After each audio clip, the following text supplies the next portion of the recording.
ದಿಯಾ ದಸರಾ ಸಿನಿಮಾಗಳ ಮೂಲಕ ಜನಪ್ರಿಯತೆಯನ್ನು ಗಳಿಸಿರುವಂತಹ ದೀಕ್ಷಿತ್ ಶೆಟ್ಟಿ ಅವರು ಈಗ ಅಂಥದ್ದೇ ಮಟ್ಟದ ಕ್ವಾಲಿಟಿ ಕಂಟೆಂಟ್ ಜೊತೆಗೆ ಮತ್ತೆ ಬರ್ತಾ ಇದ್ದಾರೆ ತೆರೆಗೆ KTM ಸಿನಿಮಾದ ಮೂಲಕ. ಸೊ KTM ತುಂಬ ಹತ್ತಿರದಲ್ಲಿದೆ ಸಿನಿಮಾ ರಿಲೀಸ್ಗೆ. ಸೊ ಇದ್ರ ಬಗ್ಗೆ ಮಾತಾಡ್ಸೋಣ. ಮೊದಲಿಗೆ ದೀಕ್ಷಿತ್ ಅವರೇ ನಮಸ್ತೆ. ನಿಮ್ಮ ವೃತ್ತಿ ಜೀವನದ ಆರಂಭದ ದಿನಗಳಲ್ಲಿ ಈ ಥರದ ಕಾಂಟೆಂಟ್ ಸಿನಿಮಾಗಳು ನಿಮಗೆ ಸಿಗ್ತಿರೋವಂಥದ್ದು ಜಾನರು, ಪ್ರತಿ ಸಿನಿಮಾನೂ ಒಂದೊಂದು ರೀತಿ ವೆರೈಟಿ ಇದೆ. ಆ ಮಟ್ಟದಲ್ಲಿ KTM ಕೂಡ ಅಂಥದ್ದು ಸದ್ದು ಮಾಡ್ತಾ ಇದೆ. ಭಾಳ ಖುಷಿ ಇದೆ. ಟ್ರೈಲರ್ ನೋಡಿ ಜನರೆಲ್ಲರೂ ಮೆಚ್ಚುಗೆ ವ್ಯಕ್ತಪಡಿಸ್ತಾ ಇದ್ದಾರೆ. ಸಿನಿಮಾ ಮಾಡೋದೇ ಆ ಕಾರಣಕ್ಕೆ, ಜನರಿಗೆ ಇಷ್ಟ ಆಗಬೇಕು. ಆ್ಯಂಡ್ ಅದ್ರ ಜೊತೆಗೆ ನನಗೆ ವೈಯಕ್ತಿಕವಾಗಿ ಬೇರೆ ಬೇರೆ ಪಾತ್ರಗಳನ್ನ ಮಾಡಬೇಕು. ಒಂದೇ ಪಾತ್ರವನ್ನು ಮತ್ತೆ ರಿಪೀಟ್ ಮಾಡೋದು ಬೇಡ, ಒಂದು ಜನರಿಗೆ ಸ್ಟಿಕ್ ಆನ್ ಆಗೋದು ಬೇಡ ಅನ್ನೋದು ನನ್ನ ವೈಯಕ್ತಿಕ ಅಭಿಪ್ರಾಯ. ಆ ನಿಟ್ಟಿನಲ್ಲೇ ಹೋಗ್ತಾ ಇದ್ದೀನಿ. ಸ್ಕ್ರಿಪ್ಟ್ನ ಆಯ್ಕೆ ಮಾಡುವ ರೀತಿ ಆಗಿರ್ಬೋದು. KTMನ ನಾನು ಆಯ್ಕೆ ಮಾಡಿದ್ದಲ್ಲ, KTM ನನ್ನ ಆಯ್ಕೆ ಮಾಡಿದ್ದು. ಯಾಕಂದರೆ ಐ ಸ್ಟ್ರಾಂಗ್ಲಿ ಬಿಲೀವ್ ಸ್ಕ್ರಿಪ್ಟ್ ನಮ್ಮನ್ನು ಕಲಾವಿದರನ್ನ ಆಯ್ಕೆ ಮಾಡ್ತಾ ಹೋಗುತ್ತೆ, ಕಲಾವಿದ್ರ ಸ್ಕ್ರಿಪ್ಟನ್ನು ಆಯ್ಕೆ ಮಾಡೋದಲ್ಲ. ಸೊ ಹಾಗಾಗಿ KTM ನನ್ನ ಆಯ್ಕೆ ಮಾಡ್ತು. ಅದು ನನಗೆ ತಿಳಿದಷ್ಟು ಮಟ್ಟಿಗೆ, ನನಗೆ ಗೊತ್ತಿರುವಷ್ಟು ಮಟ್ಟಿಗೆ ಆ ಪಾತ್ರವನ್ನು ನಿಭಾಯಿಸ್ತೀನಿ ಅಂತ ಅನಿಸುತ್ತೆ. ಇನ್ನು ಆಡಿಯನ್ಸ್ ನೋಡಿ ಹೇಳಬೇಕು ಹೇಗಾಗಿದೆ ಅಂತ. ದೀಕ್ಷಿತ್ ಅವರು ಪಾತ್ರಗಳ ಆಯ್ಕೆ ಹೇಗೆ ಮಾಡ್ತಾರೆ ಅಂತ, ಯಾಕಂದರೆ ಪ್ರತಿ ಸಿನಿಮಾದಲ್ಲೂ ಅಬ್ಸರ್ವ್ ಮಾಡೋದ್ರೆ ನಿಮ್ಮ ಪಾತ್ರ ಬೇರೆಯೇ ವಿಶಿಷ್ಟವಾಗಿರುತ್ತೆ, ವರ್ಚಸ್ಸೇ ಬೇರೆ ಇರುತ್ತೆ. ಯಾಕಂದರೆ ದಿಯಾದಲ್ಲಿ ನೋಡೋಗ್ಲು ಅದೇ ಥರ ಇರುತ್ತೆ. ಸೂರಿ ಪಾತ್ರ ನೋಡೋಗ್ಲು ಅಂದರೆ ದಸರಾ ಸಿನಿಮಾದ ಅದರಲ್ಲೂ ಆಗಿದೆ. KTM ಸಿನಿಮಾದಲ್ಲೂ ಕೂಡ ಒಂದೇ ಸಿನಿಮಾದಲ್ಲಿ 3 ಪಾತ್ರ ಜೀವಿಸಿದ್ರಲ್ಲಿ ಎಷ್ಟು ಕಷ್ಟ ಇರುತ್ತೆ ಅಂತ? ಕಷ್ಟ ಅನ್ನೋದಕ್ಕಿಂತ ಅದೇ ಸರ್, ನನ್ನ ಕೆಲಸನೇ ಅದು. ಒಬ್ಬ ಕಲಾವಿದನಾಗಿ ನಾನು ಮಾಡಬೇಕಾಗಿರೋದೇ ಅದು. ಯಾಕಂದರೆ ನಾನು ಬೇರೆ ಬೇರೆ ಪಾತ್ರಗಳನ್ನ ಜೀವಿಸಬೇಕು, ಬೇರೆ ಬೇರೆ ಪಾತ್ರಗಳ ಕಥೆಯನ್ನು ಜನರಿಗೆ ಹೇಳಬೇಕು ಅನ್ನೋದೇ ಒಬ್ಬ ಕಲಾವಿದನಾಗಿ ನನ್ನ ಇದು.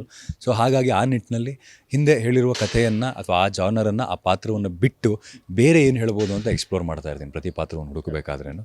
ಸೊ ಆ ನಿಟ್ಟಿನಲ್ಲೇ KTM ಮುಂದೆ ಬರುವಂಥ ಬ್ಲಿಂಕ್ ಆಗಿರ್ಬೋದು ಎಲ್ಲವನ್ನೂ ನೀವು ನನ್ನ ಹಿಂದೆ ಸಿನಿಮಾವನ್ನು ನೋಡಿ ಓಕೆ ಈ ಥರ ಸಿನಿಮಾ ಮಾಡ್ತಾನೆ ಅಂದರೆ ಡೆಫಿನೆಟ್ಲಿ ಅದು ಆ ರೀತಿ ಇರೋದಿಲ್ಲ. ಅಷ್ಟು ಪ್ರಯತ್ನ ಪಡ್ತಾ ಇದ್ದೀನಿ. ಆ್ಯಂಡ್ ಇನ್ನೊಂದು ಮುಖ್ಯವಾಗಿ ತೆರೆ ಮೇಲೆ ದೀಕ್ಷಿತ್ ಕಾಣಬಾರ್ದು. ನನಗೆ ನನ್ನ ತನ ಅನ್ನೋದು ಇದ್ದೇ ಇರುತ್ತೆ. ಯಾವುದೇ ಕಲಾವಿದ ತನ್ನ ಒಂದು ಪಾತ್ರವನ್ನು ಮಾಡುವಾಗ ಅವನ ತನ ಅನ್ನೋದು ಇದ್ದೇ ಇರುತ್ತೆ. ಡೆಫಿನೆಟ್ಲಿ ನನ್ನ ತನ ಅನ್ನೋದು ಇದ್ದೇ ಇರುತ್ತೆ. ಬಟ್ ದೀಕ್ಷಿತೇ ಕಾಣಬಾರ್ದಪ್ಪ. ಅಲ್ಲಲ್ಲಿ ಕಂಡ್ರೆ ಓಕೆ, ಬಟ್ ದೀಕ್ಷಿತೇ ಕಂಪ್ಲೀಟಾಗಿ ಕಾಣಬಾರ್ದು, ಪಾತ್ರ ಕಾಣಬೇಕು ಅನ್ನೋದು ನನ್ನ ಒಂದು ಆಸೆ ಸರ್. ಸಿನಿಮಾದಲ್ಲಿ ನಾಯಕ ಕಾರ್ತಿಕ್ ಅನ್ನೋ ಪಾತ್ರ ಇದ್ರೂ ಕೂಡ 3 ಪಾತ್ರಗಳಿದೆಯಲ್ಲ, ಆ ಥರ ಚೇಂಜ್ ಅವರು ತಗೊಳ್ಳೋದು ಭಾಳ ಕಷ್ಟ. ಒಂದೇ ಸಿನಿಮಾಗೆ ಈ ಥರ 3 ಶೇಡ್ಸಲ್ಲಿ ಕ್ಯಾರೆಕ್ಟರ್ ಮಾಡೋದಾಗಲಿ, ಅಥವಾ ಅದನ್ನು ಆ ಭಾಷೆ ಇದೆಯಲ್ಲ, ಆ ಜೀವ ಭಾಷೆ ಅಂದರೆ ಬದುಕೋ ರೀತಿ, ಅದನ್ನು ನಿಭಾಯಿಸೋದು ಭಾಳ ಕಷ್ಟ. ಸೊ ಕಾರ್ತಿಕ್ಗೋಸ್ಕರ ನೀವು ಪಟ್ಟ ಕಷ್ಟ ಎಷ್ಟಿತ್ತು? ಸಾಕಷ್ಟಿವೆ ಸರ್. ಯಾಕಂದರೆ 17 ವರ್ಷ ಹುಡುಗ ಆಗಬೇಕು ಅಂದ ತಕ್ಷಣ ಮೀಸೆಗಡ್ಡ ತೆಗೆದ ತಕ್ಷಣ 17 ವರ್ಷ ಆಗೋದಕ್ಕಾಗೋದಿಲ್ಲ. ಒಂದಿಷ್ಟು ವೆಯ್ಟ್ ಲಾಸ್ ಮಾಡಬೇಕಿತ್ತು.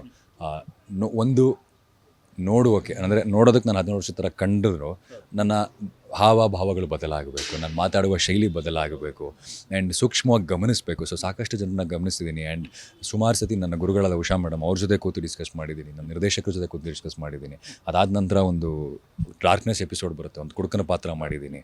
ಆ ಪಾತ್ರಕ್ಕೆ ಮತ್ತೆ ಒಂದು 10-12 kg ಗೇನ್ ಆಗಿ ಮತ್ತೆ ಸ್ವಲ್ಪ ಹೊಟ್ಟೆಗಳನ್ನ ಬೆಳೆಸ್ಕೊಂಡು, ಅದಾದ ನಂತರ ಕುಡುಕ ಅಂತ ಹೇಳೋದು ಭಾಳ ಸುಲಭ. ಸೊ ಇವಾಗ ಏನಾಗುತ್ತೆ, ಕುಡುಕನ ಪಾತ್ರ ಮಾಡಬೇಕು ಅಂದ ತಕ್ಷಣ ನಾನು ಕುಡ್ದಿದ್ದೀನಿ ಅಂತ ತೋರಿಸ್ತೀನಿ. ಬಟ್ ನಿಜವಾಗ್ಲೂ ನೀವು ಯೋಚನೆ ಮಾಡಿದ್ರೆ ಒಬ್ಬ ಕುಡುಕ ನಾನು ಕುಡ್ದಿಲ್ಲ ಅಂತ ಹೇಳೋದಕ್ಕೆ ಪ್ರಯತ್ನ ಪಡ್ತಾನೆ.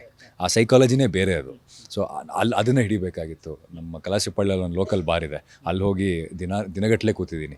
ಅಲ್ಲಿರುವಂಥ ನಿಜವಾದ ಪಾತ್ರಗಳನ್ನ ಅಬ್ಸರ್ವ್ ಮಾಡಿ, ಅವರ ಹಾವಭಾವಗಳನ್ನ ಅಬ್ಸರ್ವ್ ಮಾಡಿ, ಅದನ್ನು ತಂದು ಈ ಸಿನಿಮಾಗೆ ಹಾಕೊಳ್ಳೋಕ್ಕಾಗತ್ತಾ ಅಂತ ಸಾಕಷ್ಟು ಪ್ರಿಪ್ರೇಷನ್ಸ್ ನಡೆದಿದೆ ಈ ಸಿನಿಮಾದಲ್ಲಿ. ಆ ನಿಟ್ಟಿನಲ್ಲಿ ಕೆಲಸ ಮಾಡ್ತಾ ಹೋಗಿದ್ದೀನಿ. ಅದಕ್ಕೆ ಸ್ವಲ್ಪ ಸಮಯನೂ ಜಾಸ್ತಿ ತೊಗೊಂಡೆ. ಅಂದರೆ ಟ್ರಾನ್ಸ್ಫಾರ್ಮೇಷನ್ನು ಅದಕ್ಕೂ ಸಮಯಗಳಿತ್ತು, ಲೊಕೇಶನ್ಗಳು ಸಿಗಬೇಕಾಗಿತ್ತು. ಸೊ ಇದೆಲ್ಲರ ಜೊತೆಗೆ ನನಗೆ ಮುಖ್ಯವಾಗಿ ಅನಿಸಿದ್ದು ಪಾತ್ರವನ್ನು ಜೀವಿಸಬೇಕು.